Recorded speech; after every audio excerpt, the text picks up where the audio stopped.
Buon pomeriggio, bentrovati e anteprima corner per voi come sempre ogni lunedì a quest'ora per raccontare quello che è stato il weekend calcistico. Anteprima corner che trovate anche sul nostro sito Sicilia Web, dunque in live streaming, un sito che da questa mattina, da oggi, ha una nuova veste grafica, una nuova veste anche ricca di contenuti. Vi facciamo vedere la home page per l'appunto, grazie anche alla nostra regia. Vediamo se è possibile vedere per l'appunto, eventualmente lo facciamo vedere fra non molto. Eccola qui, vedete dunque il sito nuovo, Sicilia Web, nuovo capitolo. Chiaramente poi avete la possibilità di vedere anche tutti i contenuti sportivi, nel caso specifico a vostra richiesta. Intanto torniamo di nuovo a parlare e a occuparci delle vicende delle tre formazioni siciliane di Serie C, ma parleremo anche di Serie B con il Palermo, lo faremo collegandoci con il nostro Marco Gullà. Per parlare di Catania con noi c'è come sempre Alessandro Vagliasini. Buon pomeriggio Alessandro. Buon pomeriggio. Allora, fra poco vedremo anche, tanto per rinfrescare le idee, qual è la situazione, quali sono stati i risultati di ieri. Pessimo weekend per le siciliane. Pessimo weekend davvero, perché è stato, insomma, in Catania ha pareggiato, ma Siracusa e Trapani hanno perso. Chiedo fra molto alla regia di mostrarvi i risultati. Eccolo qui, dopo la settima si giocano oggi in serale, fra le altre cose, Giuliano Sorrento, Picerno Foggia. Le altre partite: Potenza Atalanta Under 23 1-0, Benevento Trapani 2-0, Casarano Salernitana 2-2, il Crotone ha perso in casa con la Salernitana per 1-0, il pareggio di Cerignola. In 9 contro 11. 0-0 tra Cerignola e Catania, Latina Altamura stesso risultato, a Siracusa è passato il Cosenza un po' a sorpresa per quello che si è visto in campo, il Monopoli ha perso in casa contro la Cavese. Ma la classifica che si compone ci dà spunto poi per cominciare, per iniziare la nostra trasmissione. Vedete, il Benevento e la Salernitana in qualche modo non sono scappate via, però sono più 4 rispetto alle più immediate inseguitrici, che sono il Catania, il Cosenza ed il Casarano. Sorprendente Casarano, direi. Poi il Crotone, Potenza, Casertana e Monopoli a 11, il Cerignola a 10, Latina 8, Altamura 7, Picerno, Foggia e Foggia 6, Giuliano e la Cavese a 5, Trapani 4, stessi punti dell'Atalanta Under 23, il Sorrento a 3, il Siracusa è ultimo in classifica, per chiaramente poi la differenza reti in questo momento è considerata. Sorrento ancora deve giocare peraltro, e quindi questo turno. Aspettiamo di capire che cosa succede, giocherà stasera come abbiamo visto prima in grafica. Alessandro, ci concentriamo sul Catania, che ieri ha mostrato diciamo un volto che avevamo visto in casa con il Sorrento, un volto non bello, forse se anche a Cosenza. Anche a Cosenza, se mi permetti. C'è una sorta di involuzione in questa squadra che era partita molto bene nelle prime 3 giornate, ma che adesso nelle ultime 4 ha messo insieme soltanto 3 punti. Quindi è una sorta di ha fatto segnare il passo di fatto alla squadra. Sì, lì davanti non stanno andando velocemente neanche il Benevento e neanche la Salernitana. Benevento che ieri comunque ha regolato 2-0 il Trapani. Come possiamo inquadrare questo momento del Catania? Beh, che quelle squadre che hai citato tu poco fa, Benevento e Salernitana, hanno un'identità, hanno un gioco e quindi anche nei momenti negativi riescono a cavare il ragno dal buco. L'esempio è quello della Salernitana, reduce dalla sconfitta interna, polemiche, tensioni, squalifiche. È stato messo sotto dal Casarano, però col gioco, con le individualità, è riuscito a mettere poi nel recupero il gol del pareggio e quindi evitare un possibile blackout a livello ambientale. Il Catania questo gioco ancora non ce lo ha mostrato, o se ce lo ha mostrato, ce l'ha mostrato per tratti di gare, ma all'inizio di questa stagione. È come se il contraccolpo del KO di Cosenza non è stato definitivamente assorbito e quindi in queste circostanze bisogna capire chi è in grado, del gruppo a disposizione di Toscano e Toscano stesso, ad assorbire la pressione di un momento negativo. perché questi giocatori nelle prime 3 giornate viaggiavano sulle ali dell'entusiasmo. Dopo il primo KO di Cosenza è evidente che c'è un regresso quasi a carattere generale, eccezione fatta per alcuni interpreti, sicuramente Dini e Lunetta, ma per il resto sono giocatori trasformati in negativo rispetto all'avvio di stagione, uno su tutti Casasola.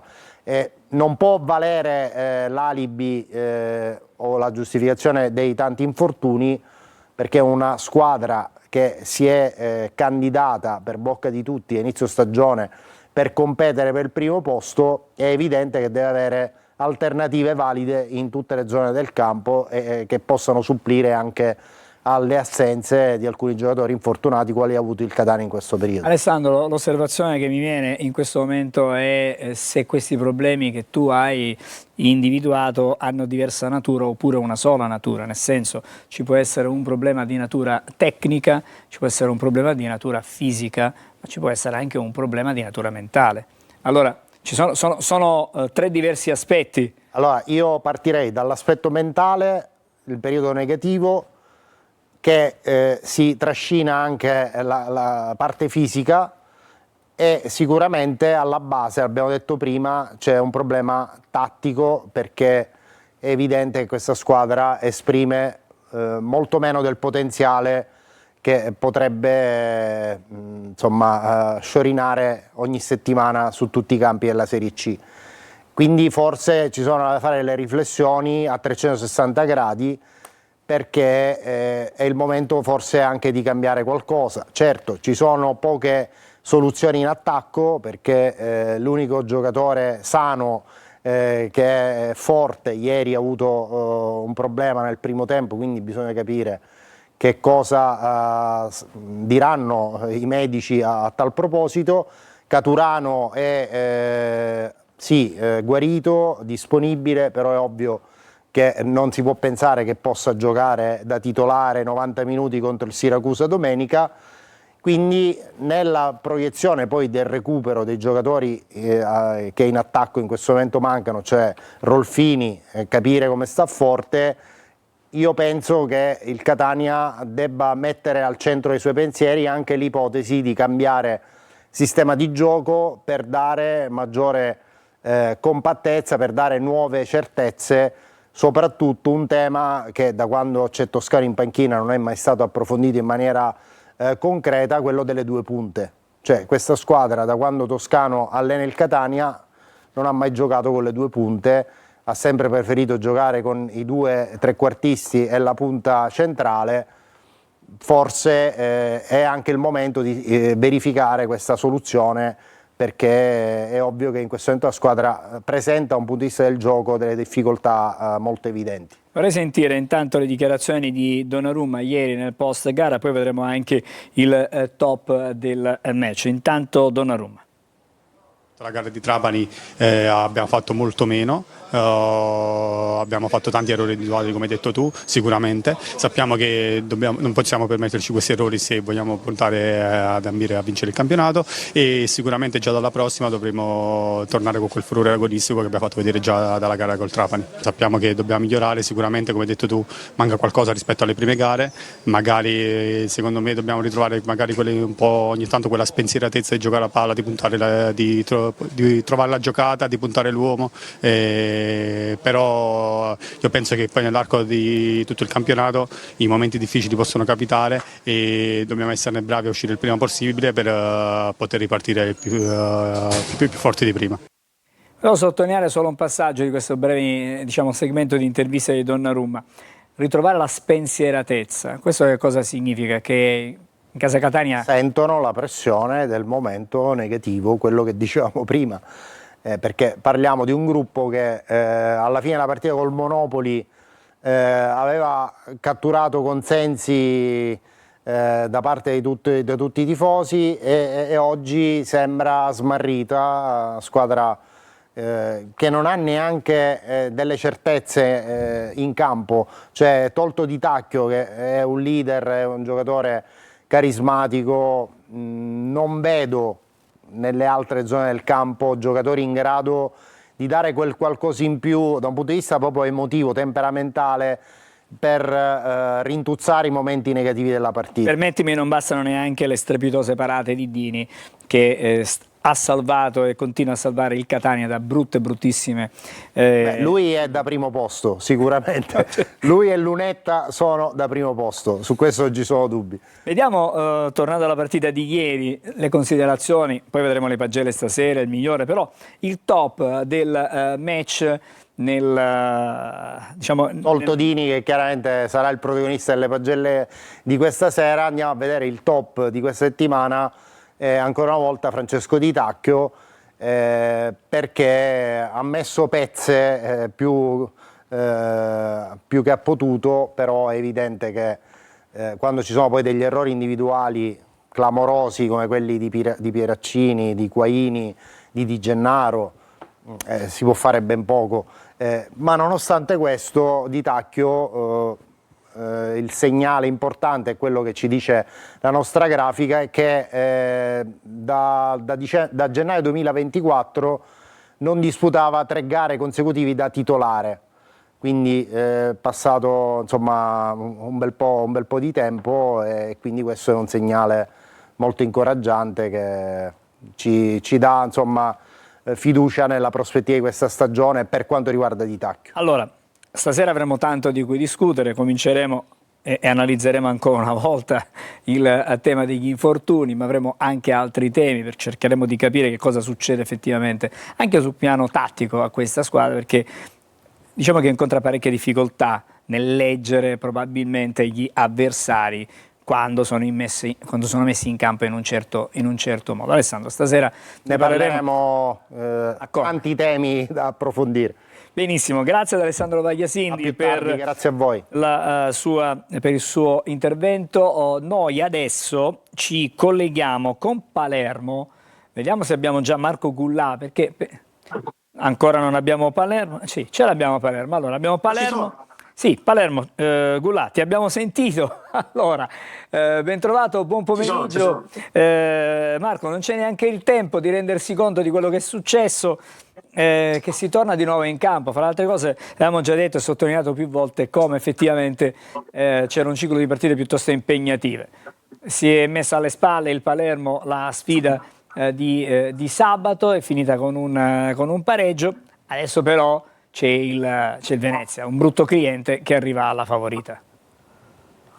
Sì, Angelo, l'avevamo detto tra l'altro alla vigilia proprio della partita che il Palermo ha giocato contro il Cesena fuori casa, che ci sarebbe stato questo trittico di match che ha un po' anche fatto una sorta di prima diagnosi alle ambizioni del Palermo. Diciamo che la prima gara è andata benino, perché comunque un pareggio sul campo del Cesena, che io reputo una delle squadre che in questo momento giocano meglio, non è certamente da buttare, Inzaghi lo sa, è difficile, a volte queste partite si possono perdere e il Cesena di occasioni ne ha avute anche dopo il primo gol per segnare il 2-0, soprattutto a inizio ripresa con Spendi, e quindi il punto al Palermo insomma può andare bene. Ovvio che però domani questo punto ha un significato positivo se domani contro il Venezia arrivasse una vittoria. Ovvio che è una partita, come hai detto tu, un cliente abbastanza difficile. Il Venezia è squadra che fino agli ultimi 20 minuti di campionato in Serie A si stava giocando appunto la salvezza nella categoria.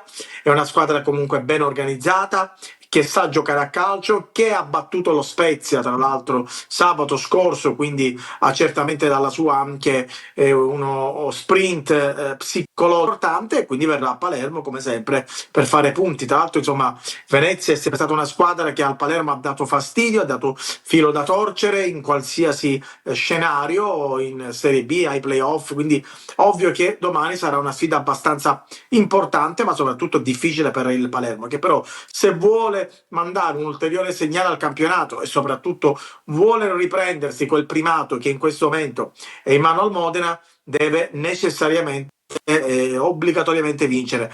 Quindi sarà sicuramente un big match, è la partita sicuramente più importante di tutta questa tornata di B dell'infrasettimanale, e Inzaghi cambierà qualcosa in formazione. In questo momento sta parlando in sala stampa, poi lo sentiremo nel corso dei nostri TG, sicuramente cambierà, anche perché lui lo ha detto, ci sarà una rotazione di giocatori e chi magari non è stato impiegato nella partita precedente sarà impiegato domani. Due brevissime pillole sia di Inzaghi che di Bani rilasciate nel post gara con il Cesena, pillole che però sono proiettate proprio alla partita con il Venezia. Allora sentiamo e ascoltiamo. Insomma, il Venezia è una delle favorite, sappiamo la struttura che ha, ma noi siamo il Palermo, giochiamo in casa nostra, avremo lo stadio pieno.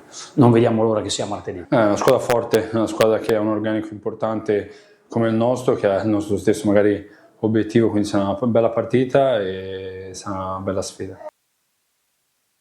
Allora, queste sono ovviamente impressioni catturate nel post gara di una partita difficile, complicata, dispendiosa anche da un punto di vista delle energie fisiche e mentali. Adesso chiaramente ascolteremo poi già stasera nei telegiornali, nella giornata di domani, anche le parole di Inzaghi nel presentare il match. Vediamo la classifica un attimo del campionato di Serie B.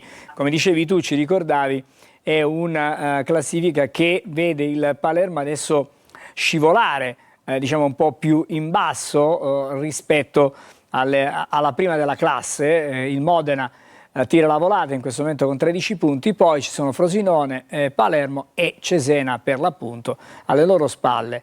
L'Avellino con 10 punti, chiedo scusa. Allora si incomincia a delineare quella che è la parte alta della classifica. Mi pare che la rosa delle squadre che alla fine poi si giocheranno la promozione diretta si comincia a formare. Certo non mancheranno sorprese, il campionato è lungo, attenzione, va detto. Sì, non mancheranno sorprese, ma credo che poi già le prime sorprese le possiamo anche iniziare a etichettare così, perché il Modena sembra squadra quadrata, sembra squadra che secondo me fino alla fine può dire la sua.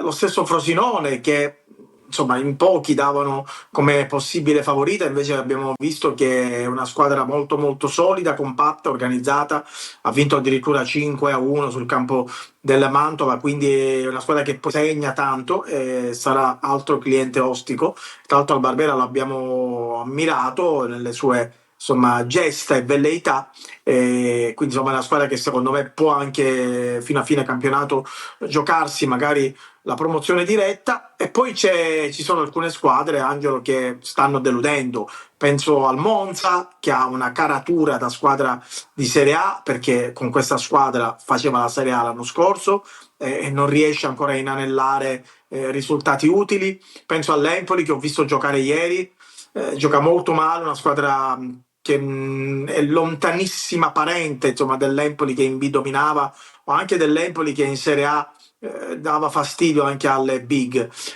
quindi possiamo dire che in questo momento si sono un po' anche sovvertite le gerarchie. Chi era dato come squadra che poteva stravincere il campionato in questo momento sta annaspando, mentre le sorprese Modena, Cesena, Frosinone sono lì nella zona VIP della classifica. E poi c'è il Palermo che comunque, al di là del fatto che ha perso il primato, sta comunque mantenendo anche quello che si diceva alla vigilia, soprattutto sulla caratura, sul calibro, sulla qualità della rosa. Però come ho detto poc'anzi, domani è un test importante. Poi c'è la Spezia, quindi Venezia prima, poi la Spezia fuori casa. Anche lo Spezia è una squadra che sta facendo maluccio, che non riesce a trovare quell'identità che l'anno scorso aveva addirittura portato la formazione ligure a giocarsi la Serie A. E quindi però deve pur far punti, Angelo, quindi anche la partita di sabato contro il Palermo diventa una partita assolutamente difficile. Sono due gare molto molto molto significative queste, Venezia prima, lo Spezia dopo, proprio perché ci diranno davvero se questo è già pronto per il cosiddetto salto di qualità e soprattutto per iniziare a tenersi in mano proprio queste prime posizioni di classifica. Ci saranno novità di formazione, lo dicevo poc'anzi, probabilmente Brunori giocherà dal primo minuto, gli potrebbe essere affiancato Giasi, poi Ampalo ovviamente sarà il terminale offensivo. In difesa si va verso l'inserimento di Peda assieme a Ceccaroni e Bani, con Pierozzi che sarà avanzato a centrocampo, e poi da capire Palumbo se giocherà dal primo minuto o se entrerà a gara in corso. Io vedo favorito Gyasi, anche perché Inzaghi in questo momento ha una simpatia, tra virgolette, proprio ex giocatore di Empoli e Spezia. Grazie, allora Marco Gullà, ci racconterai tutto su Palermo-Venezia, prima l'avvicinamento, poi la gara nel corso dei nostri telegiornali. Ci ritroviamo lunedì per vedere il bilancio, per tracciare il bilancio di queste due gare impegnative del Palermo, che gioca prima con il Venezia e poi con lo Spezia. Grazie ancora, buon pomeriggio, buon lavoro a Marco. Grazie a voi. Ci fermiamo, c'è una sosta per noi e dopo collegamenti con Trapani e con Siracusa.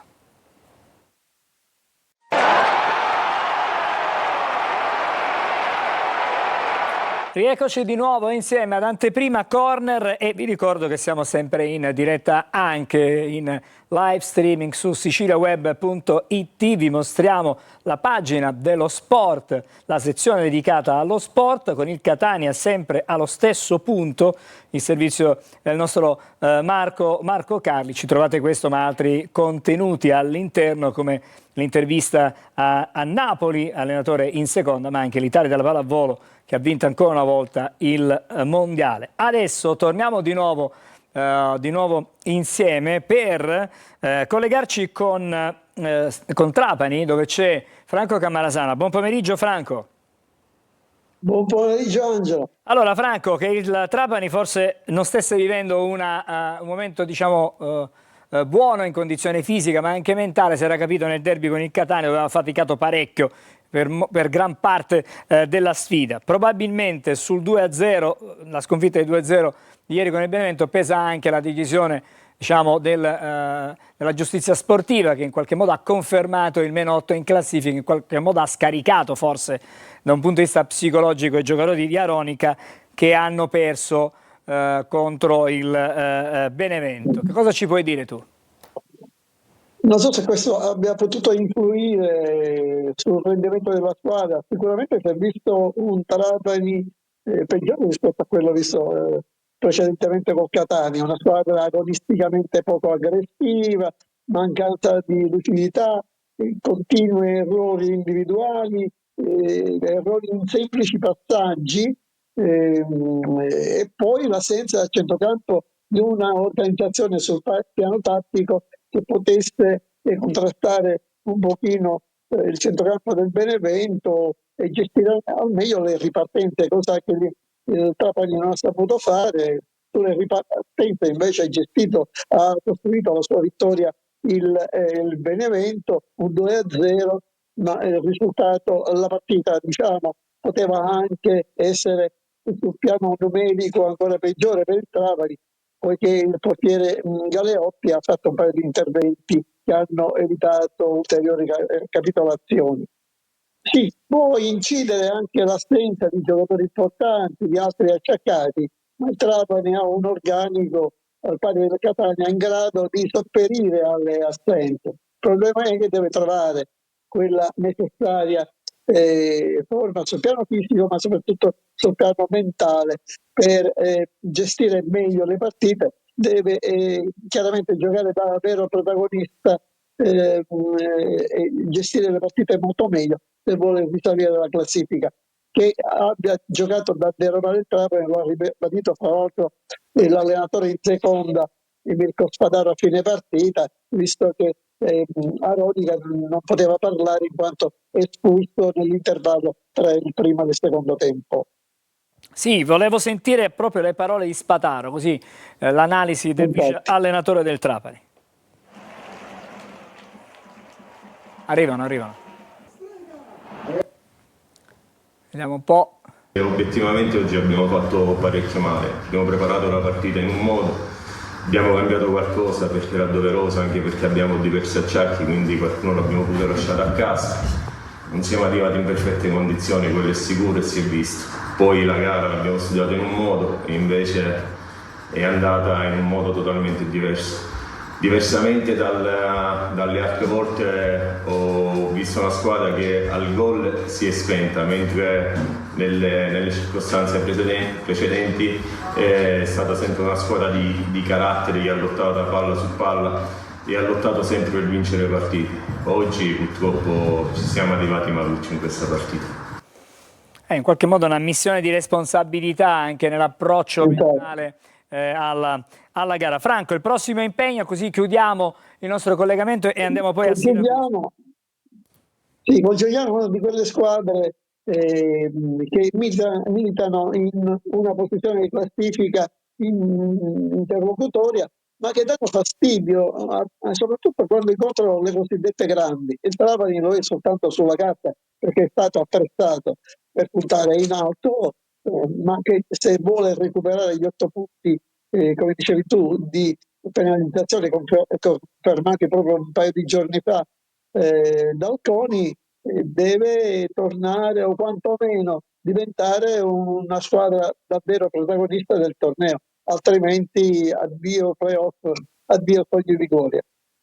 Bene, grazie a Franco Cammarasana per il suo contributo da Trapani, e adesso andiamo invece a Siracusa dove c'è Marco Petrolito.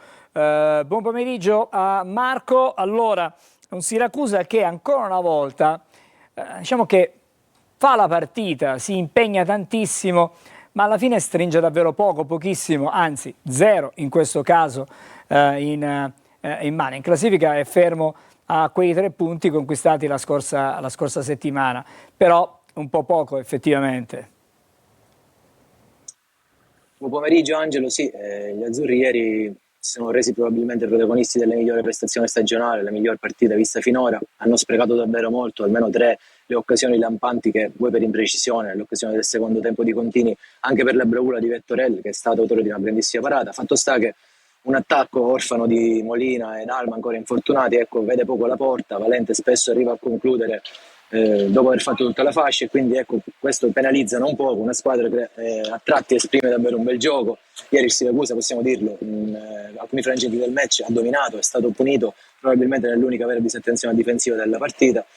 Dunque ecco, elementi questi su cui Turati dovrà lavorare. La stampa visibilmente amareggiato, ha anche ammesso che non si aspettava un Cosenza così rinunciatario dopo che aveva scelto Contini al posto di Capanni, dunque aveva giocato con una sorta di falso 9, cercando un po' di muovere quella che era la disposizione tattica del Cosenza che invece ha giocato una partita prettamente difensiva e che però alla fine ha avuto la meglio, sfruttando una delle pochissime disattenzioni, se non l'unica, che ha commesso il Siracusa.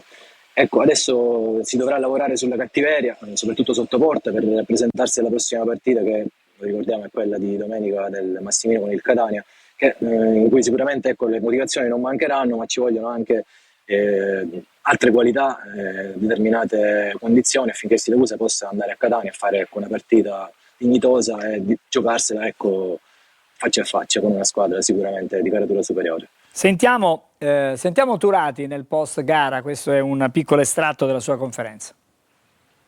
Grandissima delusione, chiaramente stiamo molto male, perché mai come oggi fare una partita di questo livello, di questa intensità, dopo che avevamo giocato solo 72 ore fa, mettere sotto e mettere alle corde per 96 minuti un'autentica corazzata, penso che oggi il dolore che provo io, che provano i miei calciatori, è veramente grande. Il rammarico nostro è veramente perché abbiamo concesso 0 fino al gol. Gli avversari non si erano mai affacciati dentro la nostra metacampo.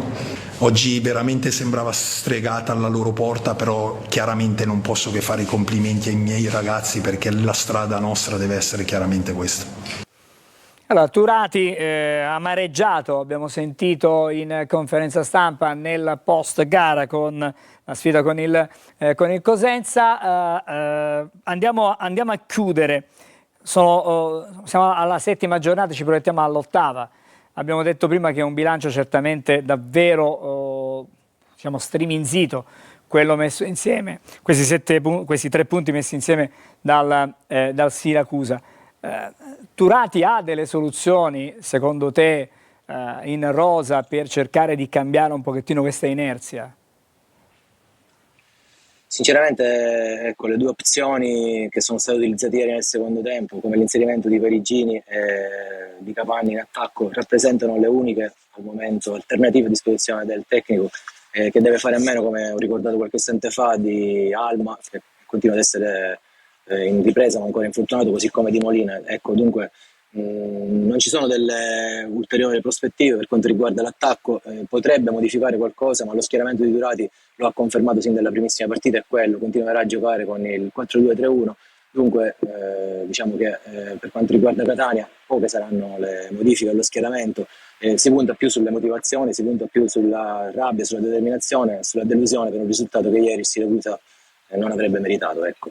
Bene, grazie anche a Marco Petrolito, ci ritroviamo noi lunedì prossimo come sempre per Anteprima Corner, buon lavoro per la settimana e intanto noi ci fermiamo qui alle 20:45, ricordo l'appuntamento con Corner, auguri a tutti voi di un buon proseguimento con i nostri programmi.